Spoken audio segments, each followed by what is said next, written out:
Yeah, so I see all of the so black women who are in sororities. Apparently, everybody's wearing their Chuck Taylors, obviously for the fact that Kamala Harris made those popular when she was campaigning.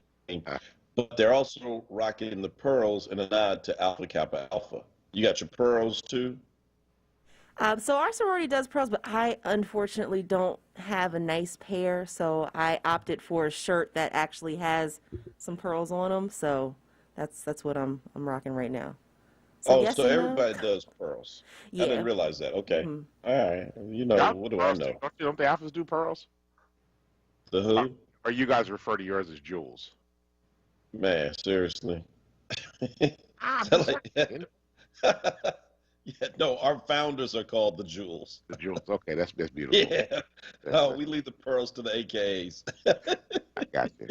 I just want to say I am rocking my IOTA, this IOTA votes, sweatshirt, and what's your superpower in homage to the VP elect, soon to be VP, because she's Greek, and I wanted to stand with my Greek sister today. All right. We're all standing with her on this day. Glad to see folk on Facebook Live tuning in. Hit the share button like I just did. Bring your friends and family in. And speaking of HBCUs, what's going to be really dope is that so Kamala's husband, Doug. Doug, the first Doug is the second gentleman. Yeah, so Doug is about to get the exposure that all spouses of people who attended HBCUs get when they go to homecoming for the first time. So it's like, I'm telling you, man, my school's dope, but you got to see the band. And, all spouses of, people who went to HBCU who didn't go to one, I know in their mind, they're like, yeah, it ain't all that. We had a band at Michigan. We had a band at Berkeley. We had a band at Boston. We had a band. It's like, yeah, but you ain't seen our band. So today, the Howard Marching Band, the drum line, is going to escort then Vice President Kamala Harris and Second Gentleman Doug Emhoff down the street to the White House. And by the time they get there, he's going to walk in that house and he's going to look at her and say, all right. I understand. There is a distinct difference in our band and your band. That was dope.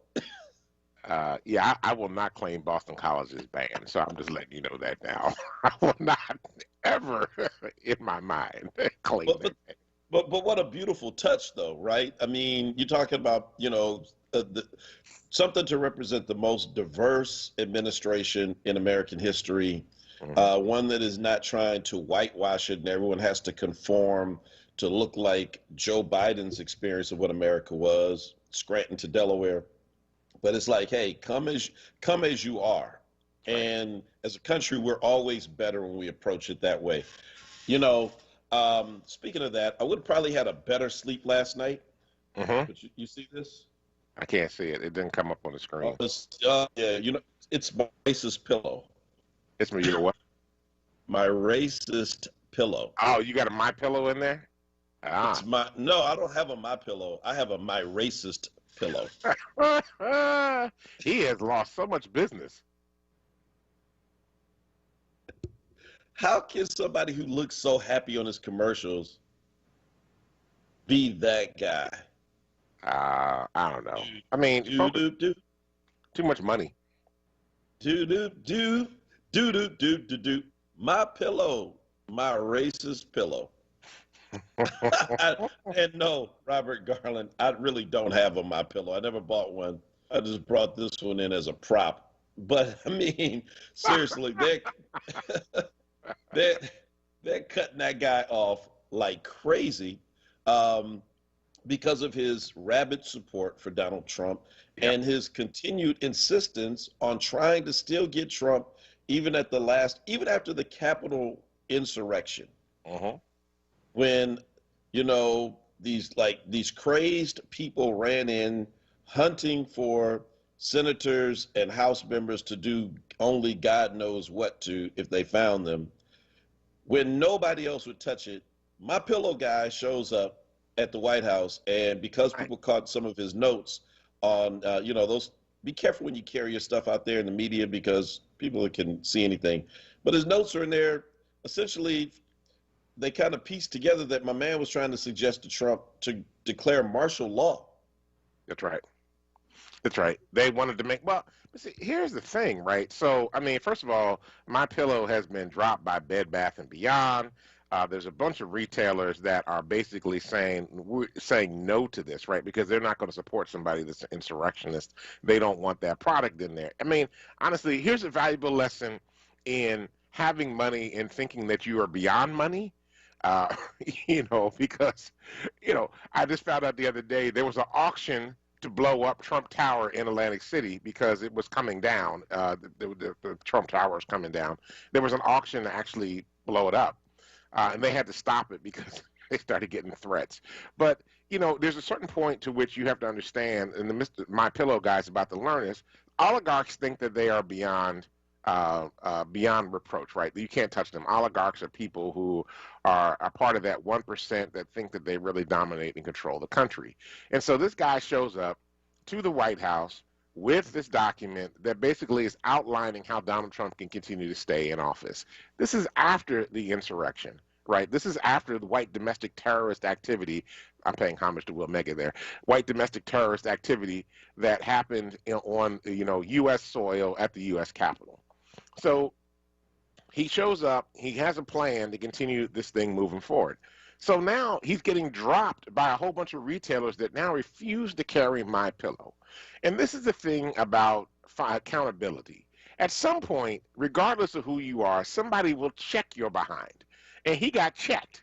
And now he's not going to have checks because he's losing probably millions of dollars of retailers that are saying, we're not carrying your product anymore, and the value of his product is going down because of his association with it, which is the other thing you have to be careful about too, guilt by association. So now his business potentially could go down as a result of all of this. Well, at least he'll be comfortable. He'll be able to sleep at night because he has a nice My Pillow. You see, what helps me sleep at night when I lost all my millions of dollars for trying to overthrow the American government is that I can go home and sleep on all of my pillows. Yeah. My pillows. That's about all they're going to have left is my pillows. Hey, speaking of that, so in one more thing on this about the money, because you just talked about that. In America, money talks. It is the God. Mm-hmm.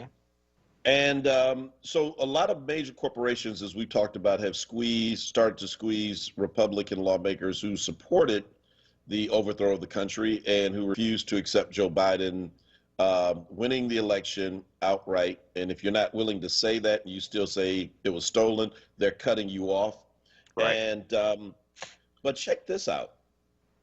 So companies like Comcast, AT&T, Walmart, GE, and Verizon, who have said this to Republican lawmakers in the United States House of Representatives, apparently, at least as of yesterday, some of these may have changed. This is a list. This is, it's 24 hours, so that's a long time in these days.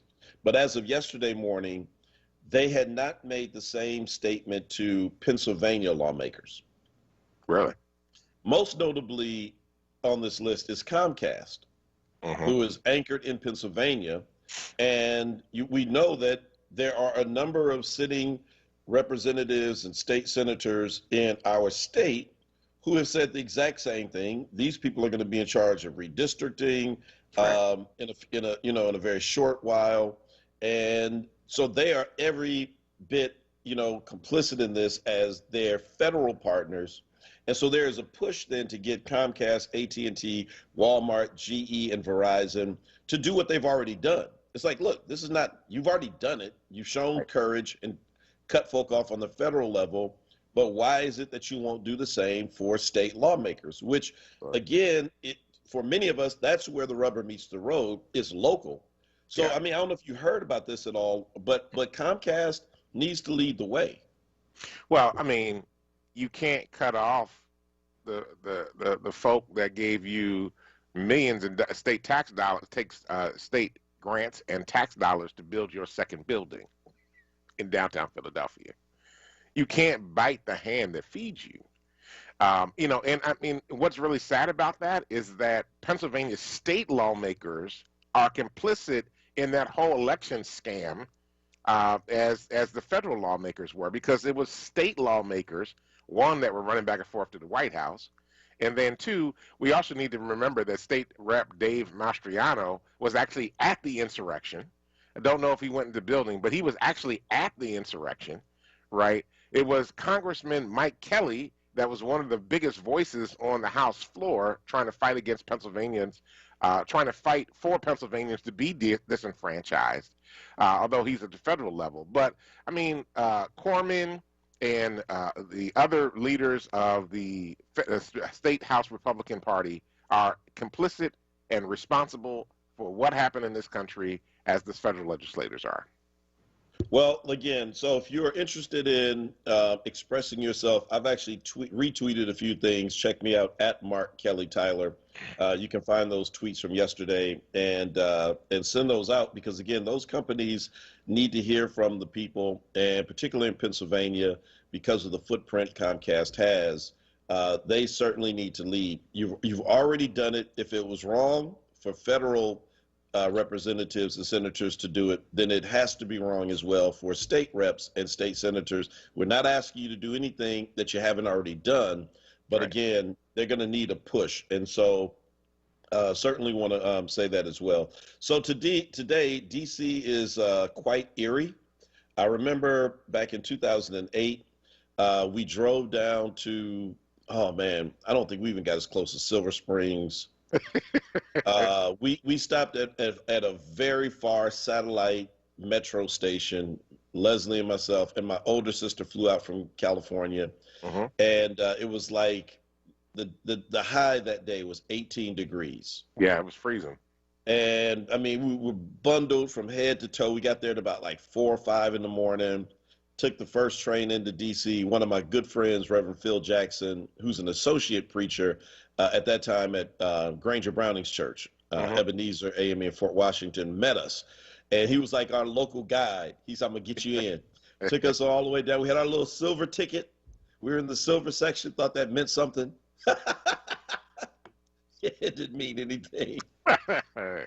In fact, by the time we got there and started, we ate breakfast and we got in line with, hundreds of thousands of people. It was just an incredible day. And it was so many people pressed up against each other that it was no longer cold. The wind couldn't get you. We were like in the middle. And when the gates finally opened, they just said, Silver, go, just go, get in. And we filled in that historic moment. And, I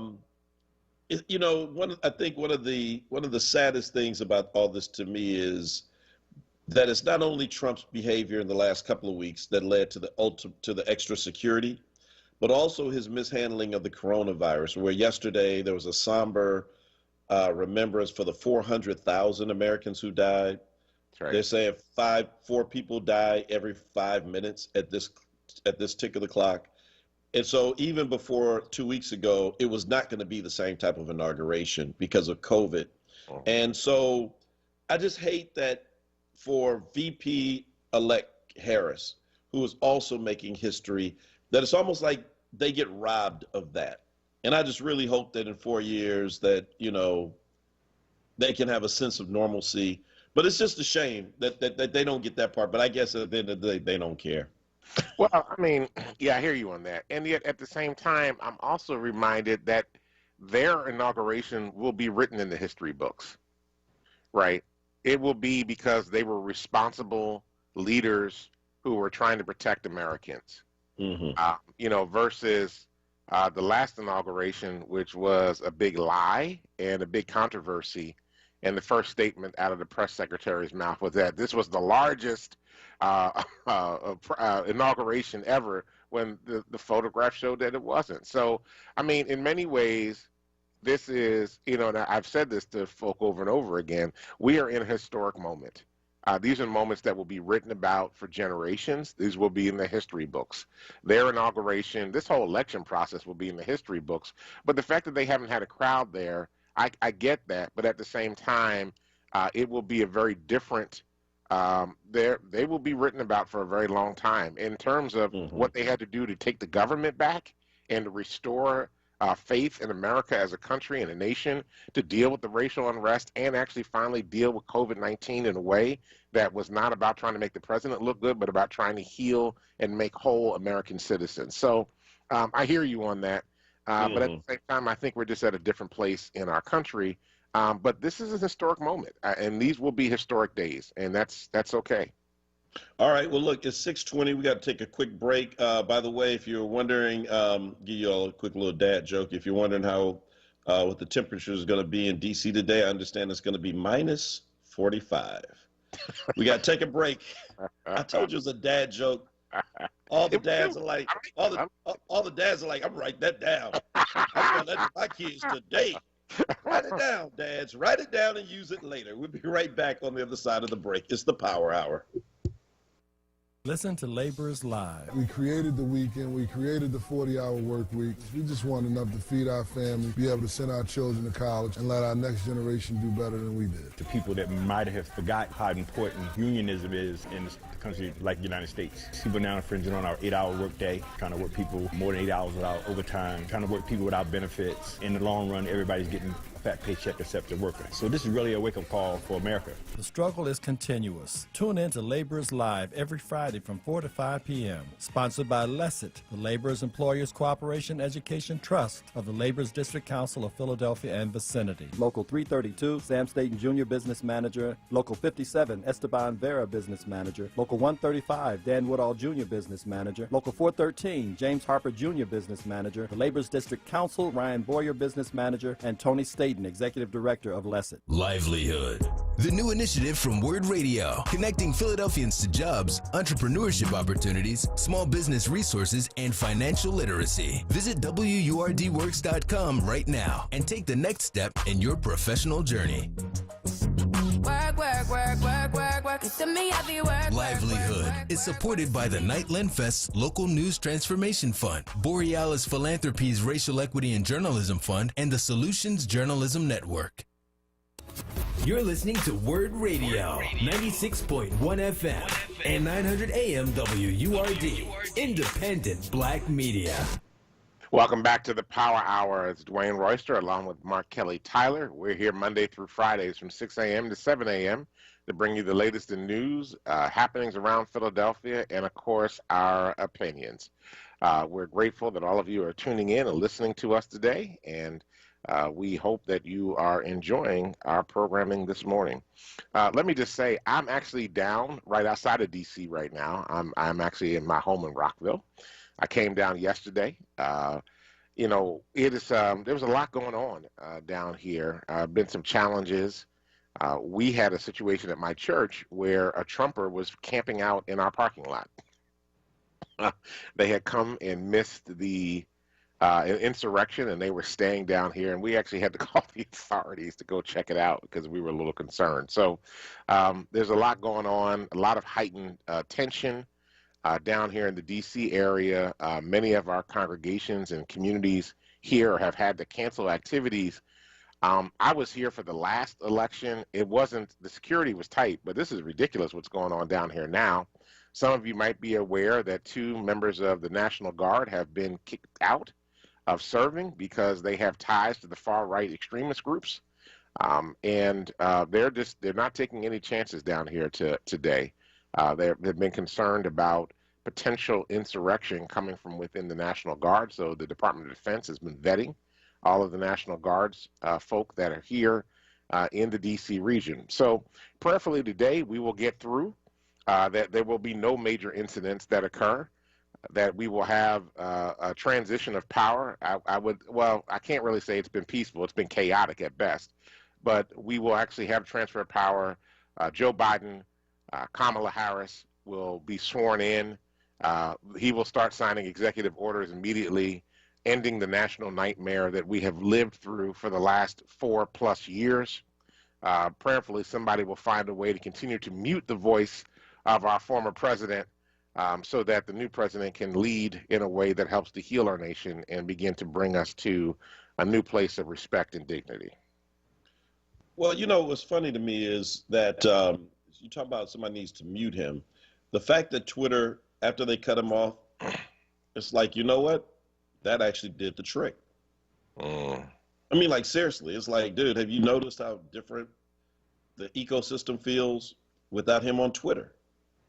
For 2 weeks, no Trump tweets, and it's like, wow, Twitter's got to be like thinking like, maybe we should have done that like, I don't know, 6-7 years ago. I mean, seriously, it's just why didn't they? I mean, here's the thing, right? The insurrection happens. Wait a minute, the insurrection happens though, and then they cut him off. And I'm like, this has been going on for years. You should have cut him off a long time ago. The lies.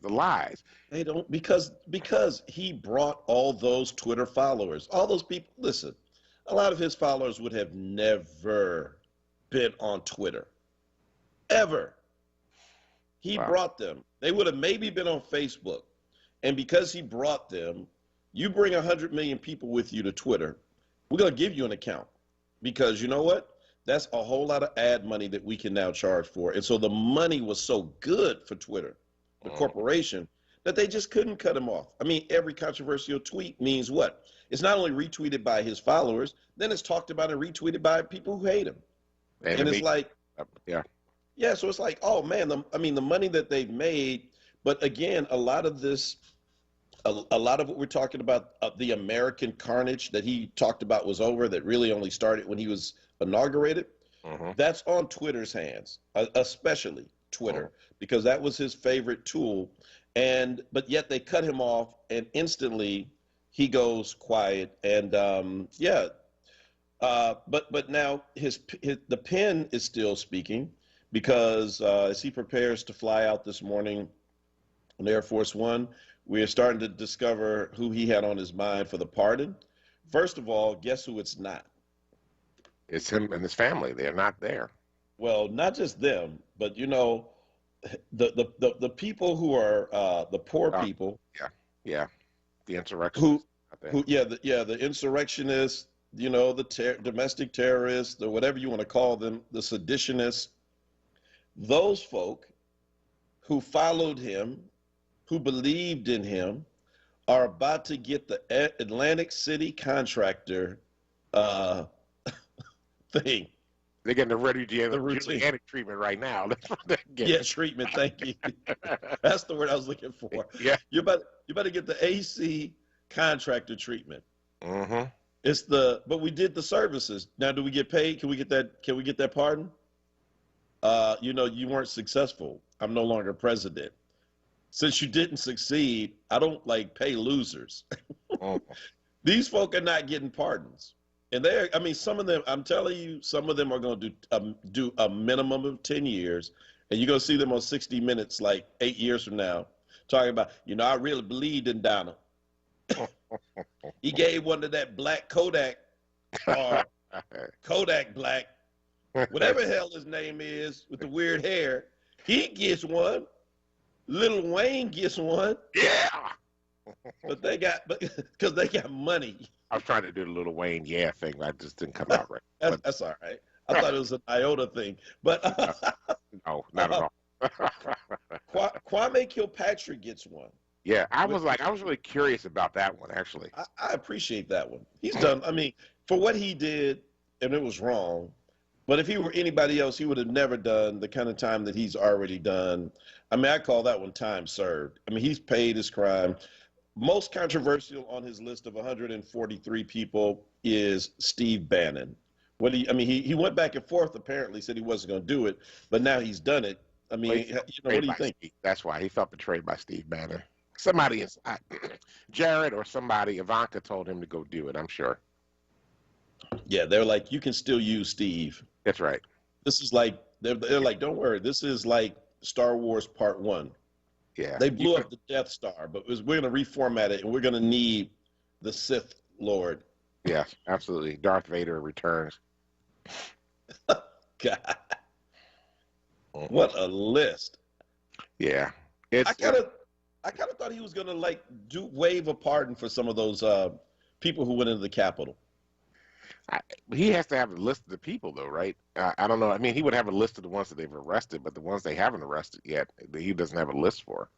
Well, the woman who went on TV and begged for it publicly, she's got some money. She's a very well-paid realtor in Texas, and she said that she was only following his orders and private jet. She got there on private jet. Yeah, you know, you roll into D.C. on a private jet, you got some paper. I kind of thought now my man in Arkansas who was in Pelosi's seat. Yeah, dude, that's the last comfortable seat. You better hope you can find my pillow where you're going, because you won't have your feet kicked up on nothing for about another dime. Right. But, and that's the one that went to, she should have gone to Micro Center instead of taking Nancy Pelosi's laptop, because you know she's going down for that one. That's our homegirl, man. She's from PA. I know, but she should have went to Micro Center and bought a laptop if she needed one instead of taking Nancy Pelosi's. And then trying to sell it to the Russians, yeah, not a good look. Not a good look. Yeah, wait, Tawanda says you can't pardon someone who hasn't been convicted. Well, No. That's not true. They just have to have charges against them. Because you don't even have to have charges against you. Remember, this entire conversation has been, and again, it's news to all of us. I like Tawanda, that's what I always thought was a person had to be convicted for you to give them some kind of pardon. But he can apparently give pardons for crimes you have not even been charged with yet. So as long as you have committed the crime before the act of the pardon, even if you're then charged for it later, you are pardoned. Look, that's what the whole conversation is about with him pardoning himself. He's not been charged with anything, right? Now, of course, he's got the state charges in New York he's got to deal with. But the idea that he would give a blanket pardon for people for crimes that have not yet even been articulated or charged up, that has been the big issue. And again, look, he has been a precedent-busting president ever since he's been in office, and doing things that, again, literally are unprecedented and things that nobody knew that you could do. I mean, who knew you could do Access Hollywood tape and still get elected president? I'm sure Bill Clinton has to be sitting there thinking, and y'all impeach me for Monica Lewinsky. No. Gary Hart. Oh, Gary Hart has got to be like, you have got to be kidding me. It's like, are you serious? You elect this guy, and I get. I mean, remember Gary Hart? Gary Hart was cruising. He was on his way to be president. Yeah. And that scandal he went through, it was nothing compared to Bill Clinton, and surely nothing compared to Donald Trump. And Gary Hart's got to be like, man, life sucks. And I mean, I'm not trying to make light of the things that hit both Gary Hart and Bill Clinton, but just, I mean, how far has America fallen that we just did not care, right, in any way, shape, or form, that we allowed this guy to get into office? You know, anyway, I'm getting ready to rant. I'm not going to do it. I'm not going to. No. Listen, I'm telling you, this is important. Your question is important. It really is. Because if we don't understand the phenomenon, we'll fall into it again. It really is the power of celebrity. Yeah. It's not just money. There is something about television. There's something about celebrity that makes people think they know you. It made a lot of people feel like The Apprentice was a big success as far as from a commercial standpoint, right? And it brought in a ton of followers and people who followed him, who felt they knew him and thought that was him, not all the other things. And they were willing to give him a pass in a way that no other politician would have ever had to experience. And like I keep saying, it's the high school jock who gets to do and get away with stuff because you won the game. And that's the only thing that matters to a lot of people. We're willing to overlook all the other stuff, the sexual assault rumors, the racist rumors, all the other stuff. We don't care. Just keep winning the game. And I'm telling you, if we don't understand that, we will get played like this again. That is that power of fame and celebrity that just put a spell on people and still has a spell on so many millions of Americans. Yeah. I wonder what Paula White's thinking right now. Did her angels come? Her African angels? Yes. African angels, African. I summon angels from Africa. Stop feeding poor, hungry African children and come on over here and save Donald Trump. What is wrong with her? African angels? No. To answer your question, speaking of preachers, though, my good friend, my brother, my frat brother, who is the pastor of Bethel AME Church in Wilmington, Delaware, who has been a close friend of the Biden family. He and Bo were very close. In fact, he was a part of Bo's funeral service and has been a part of all the Biden stuff. Reverend Dr. Sylvester Scott Beeman will be doing the benediction at the inauguration today. The only benediction I remember other than, I don't remember the one from Trump, so I don't even think I'd watched the full Trump inauguration, but the first inauguration of Barack Obama, when, oh man, his name Joe Lowry. Yeah, Joe Lowry, the Reverend Dr. Joseph Lowry, national president of the Southern Christian Leadership Conference, got up there and did the benediction, and he had laid everybody out before he Who can forget it? I mean, so Joe Lowry was something else. So we're shouting out Sylvester Beeman today, and also, I think what's really important is that Joe Biden is really setting a tone about who he's going to be listening to and where he's going to be. First of all, he's shown a great deal of empathy, something that we have sorely missed in 4 years. It's, you want a president who can empathize with the people. To his credit, I didn't like George Bush's policies, but George Bush knew how to be empathetic in times when people were hurting. Bill Clinton had it in spades. Barack Obama had it. Joe Biden's going to have it. And so who he listens to is important. So I thought that it was really something to see that tomorrow morning they're going to have the worship service, which is typically done this morning. He's going to church today, but he's going to have an official service at the National Cathedral, I believe, tomorrow. The speaker is another one of my frat brothers, Reverend William Barber. He's an alpha. I can realize that. I just found that out last summer. We're doing a similar program together, but also Jim Wallace of Sojourners is going to be a part of that program. Now, for folks, some of those names may not ring a bell. I know a lot of folk know Barber now, but they may not know Jim Wallace. But, these are folk who have been pretty far left for a long time and championing a lot of the causes that we lift up with our work with Power. And, the easier, there were a lot of kind of more conservative, moderate kind of voices that they could have appealed to. That would have been, you could have gone the easy route. I won't call any names, but you know what I mean. Some pastors that wouldn't have ruffled any feathers. But to bring in Barber for that moment tomorrow and to have a Jim Wallace on the program, these folk who have dedicated their lives to things like the Poor People's Campaign. Again, I think it is signaling and setting a tone for the direction that this administration is going. And frankly, I like it. That's good. Jim Wallace has been around for 50 years, plus years doing what he's doing as the head of Sojourners. It was actually started as a sort of a conscientious evangelical magazine and still claims evangelical roots, but they've always been on the left side of the evangelical community. So a lot of policies that were deeply aligned with, where most Americans are in terms of economics, in terms of civil rights, in terms of housing, in terms of climate. They had a lot of work with climate. So that's very important that he's there in part of that day. So that's great. All right. And for the people who are asking about can presidents do pardons for things that have not been brought to light yet, Arun, one of our on-air assistant producers, we have a bunch of y'all. You all are just awesome. So he's posted a few stories there and some explainers. You can take a look, and if I'm wrong, you can let me know. But yeah, empathy is back in the White House. Thank you, Sheila, for that. Craig says Joe Biden needs to really hear from the people, and Bishop Barber will make sure of that. Yeah, this is going to be like one of those services tomorrow, like you ain't never heard before. Because knowing Barber, he's going to remind him who brought you to the dance.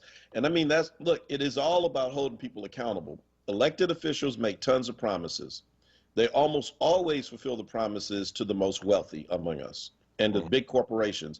They never have to worry. Those promises they make them, If they promise them a pipeline, you got a pipeline. If they promise you whatever, a contract, you got those planes coming. The rest of us, however, have to continue to lobby and to push and to make sure that our issues don't get pushed to the back. And so I'm glad to hear that he's going to start with somebody who is going to, start off by telling them the truth. I got you. Well, hopefully it'll be a prophetic word tomorrow, if nothing else. He going to church tomorrow, bro. The National Cathedral will be rocking. They might have to replace that pulpit afterwards. There will probably be moments where he's thinking, like, did I really invite this Negro? Coming in, talking about me on my first day at work. Yeah, but that's what look, it is the power of the office is so consuming, I would imagine, that it is easy to quickly forget those kind of commitments. And you get sucked into a world that tells you that if you do this, if you do that, it's going to mess this up. And so these people can wait, but we can't wait any longer. We just can't. Everybody else in this country has been made whole. You think about the end of the Civil War, the nerve to make farmers / slave owners whole because of their lost goods, slaves. They get compensated, but the enslaved do not. That started this crap, and so everybody has been made whole in America and continues to be made whole, except those of us who need it the absolute most. And for that alone, I'm relieved to see that at least tomorrow we're starting in the right way. Let's hope that it's not performative and that it's just simply something that is just for display purposes and then policies don't follow. But I have a good feeling that at the age Joe Biden is now and the attitude that he has now, that he's going to follow through. But it's going to take a lot of pushing on our part. It's 6:41. We got to take one more break. And when we come back, we'll continue this conversation. Looking forward to all of the events later on today as we say farewell to one. But in the words of the church, as these go, let others come. We'll be right back.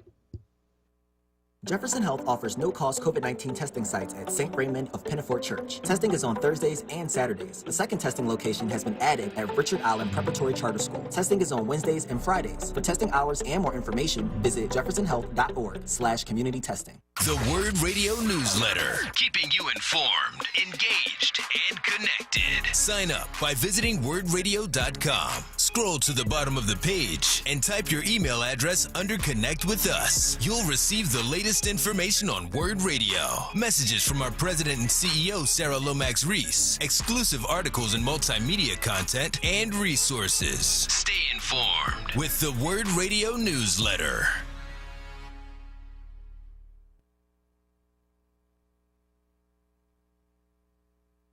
Now, a WURD weather update. Here's NBC 10 First Alert meteorologist Bill Henley. Scattered snow showers this morning, cold gusty winds this afternoon. A cold front is passing through the area. We will see some light snow showers scattered around, and a dusting of snow is possible first thing this morning. But then sunshine takes over, and the temperatures will struggle to warm into the low 40s. A high of 41 this afternoon. With the wind, it's going to feel like it's below freezing all day. Those winds gusting to 30 miles an hour in Philadelphia. A cold one tonight, mainly clear, down to 25 Thursday morning. Breezy and up to 44 tomorrow afternoon, and back into the mid-40s on Friday. Partly sunny skies tomorrow, mostly sunny Friday afternoon. I'm NBC 10 First Alert meteorologist Bill Henley with your most accurate forecast. Count on it.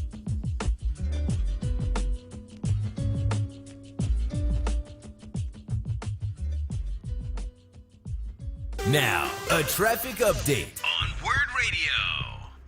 Good morning. This report sponsored by ExpressPros.com. Some volume getting busy out on the Schuylkill Expressway westbound Bear Avenue through the Vine Expressway. Heavy through the construction eastbound side from Broad Street to Front Street. Jammed up there again through ongoing work. Westbound Vine Delay Parkway through the Schuylkill Expressway. Southbound 95, Cotman down through Bridge. Heavy through that work again. Betsy Ross through Girard. Northbound moving fine.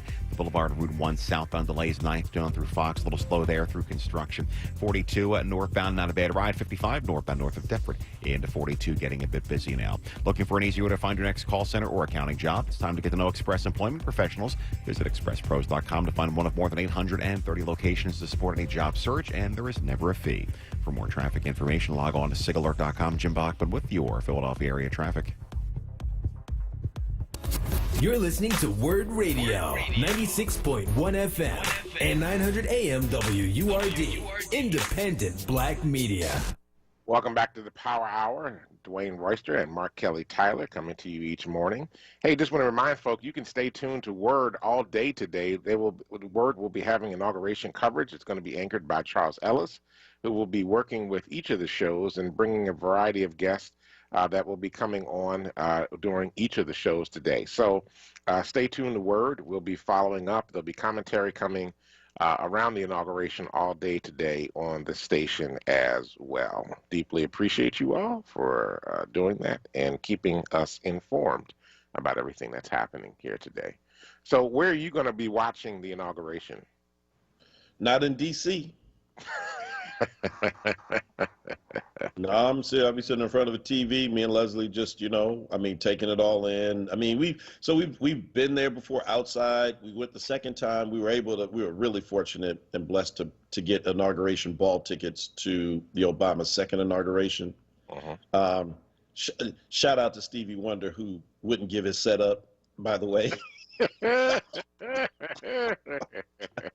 I can't remember the other entertainer. They had two stages. So when one would finish, the stage would go black and the other one would light up. Stevie stayed up another 30 or 40 minutes, man. And the other guys, their band just eventually gave up and walked off. They said, call us when he's done. That's got to be like one of the best moments ever. But so we're fortunate we've done all that stuff. And so this year, I think even this year, unless we had something like a really great hookup, we'd have probably done the same thing. Like, at this point, the great thing about TV is you can kind of take it all in and just really appreciate it. A lot of us did a lot of work in this election, voter turnout, keeping these issues before us. And so there is also some fatigue because that runoff election came. And I was in and out of Georgia. Yeah, absolutely. And so it seems like it's been a nonstop push and fight. So at this point, you haven't had that same 2 or 3 month kind of lag in between and the buildup for this. It really just kind of feels like now today is like performative. Let's just get this out of the way. And can we go to work tomorrow? What about yourself? Yeah, I'm gonna be home. Watching it unless something goes on that I need to go down into DC, but my expectation is to be home watching it in between conference calls.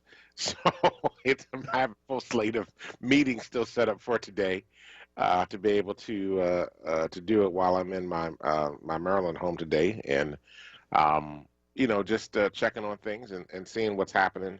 I think you're right though.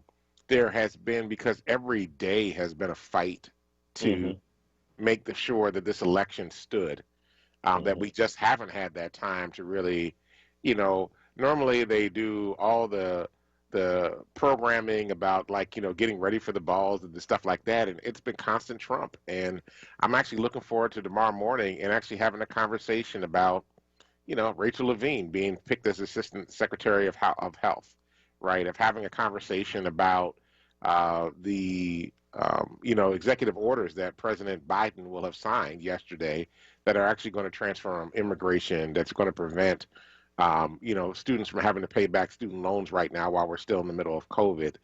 We're looking at, making sure that families are going to be reunited that have been separated at the border. So I'm looking for a new day and a new conversation, but I'm sure that some way or another, Parler is going to get back up shortly, and the controversies will start all over again.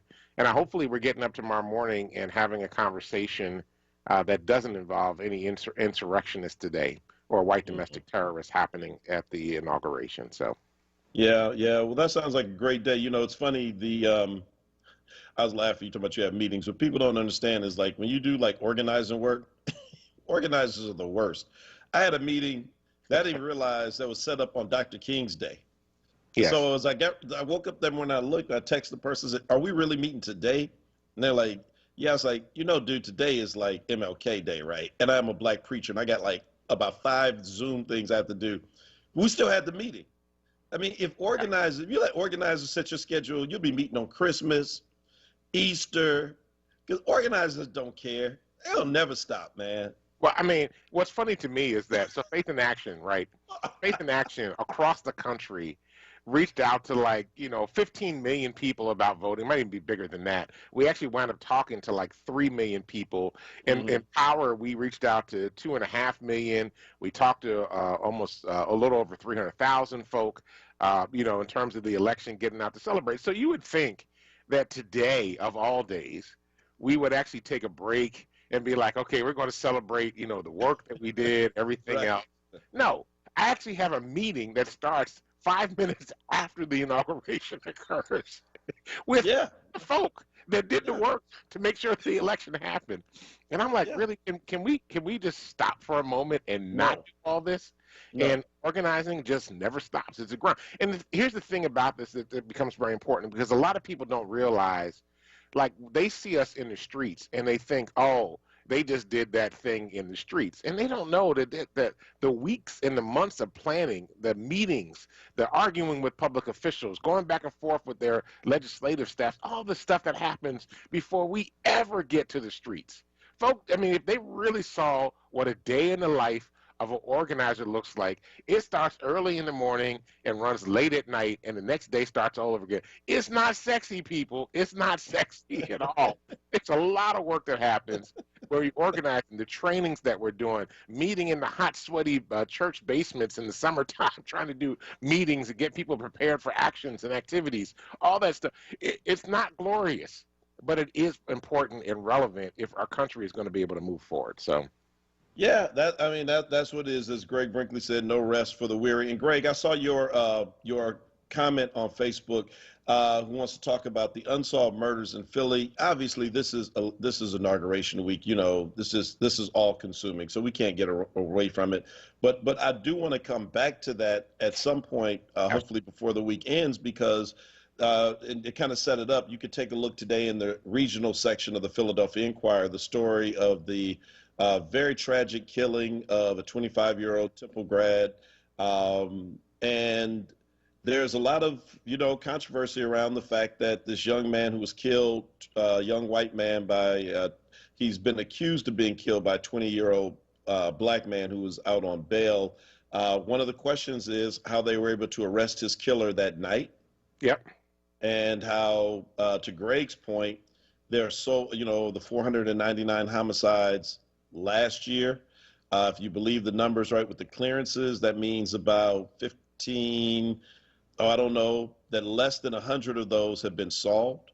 Yeah. If we're to believe that the clearance numbers as they are, and there's been a lot of frustration in the black community that whenever there's a white person who's been killed by somebody black or accused of being killed by somebody black, and again, we're not trying to diminish this at all. That is a tragic story. Young man just out walking his dog and, robbed and then shot and killed. That shouldn't happen to anybody. We'd all be deeply hurt by it.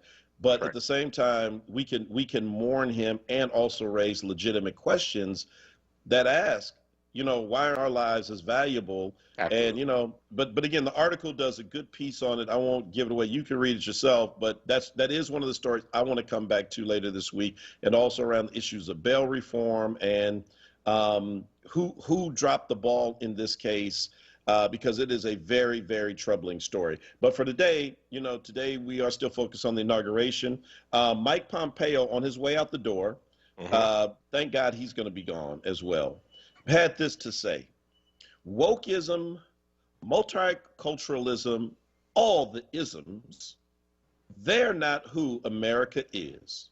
They distort our glorious founding and what this country is all about. Our enemies stoke these divisions because they know they make us weaker. End quote from the most unwoke Secretary of State in American history. Our glorious founding. I'm sure that folk like Richard Allen, who was toiling on a slave in Joe Biden's Delaware, was looking as they were fighting the Revolutionary War like, this is a glorious founding. Does this mean we's free too, massa? Yes. If you raise your own money and buy your freedom from me, you too can be free, Richard. You got to be kidding me. Mike Pompeo is the ultimate hype man. He is. Like Flavor Flav for Donald Trump. He is ultimately the hype man Jesus. for Donald Trump. I will say that unequivocally. And I look forward to us getting back to that article about the young man that was killed and how quickly they resolved that. I remember talking to my mother. She was like, "I'm glad they caught him." I'm like, "Why did they catch him so fast?"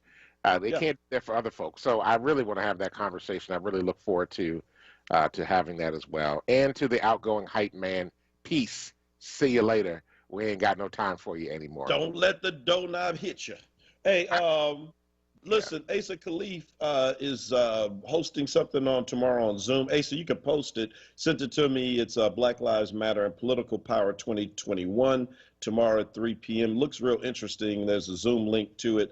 Asa, you can post that in the chat, and you can post it in there tomorrow as well so that we can, certainly try to attend. One last thing. Vogue magazine has learned, don't mess with VP Harris. They said, all right, we heard you. We're going to redo the cover of Vogue, and it will have the proper photo of her. We have heard you. The backlash is in. AKAs and black women all around the world have spoken. We want food. We don't want that smoke anymore. I got you. All right, everybody. Well, look, we're out of time, but we'll be back tomorrow morning, of course, to debrief everything that happened today and to talk even more about new policies that are happening. And hopefully over the next couple of weeks, we'll be able to get back to more Philly stuff and focus in because we really need to talk about what's happening with police oversight. So you're going to have to school us, Rev, and we're going to have to get some folk in here to have a conversation about what real police oversight looks like here in the city of Philadelphia. Thank you, Kwesa. Thank you, Reverend Dr. Tyler. Thank you to everybody that's been checking us out here. You've been listening to the Power Hour with Dwayne Royster and Mark Kelly Tyler. Listen, go out, change the damn world, because if you don't, nobody else will. Stay tuned now for Wake Up Word with Solomon Jones. Peace. With my face turned to the sun,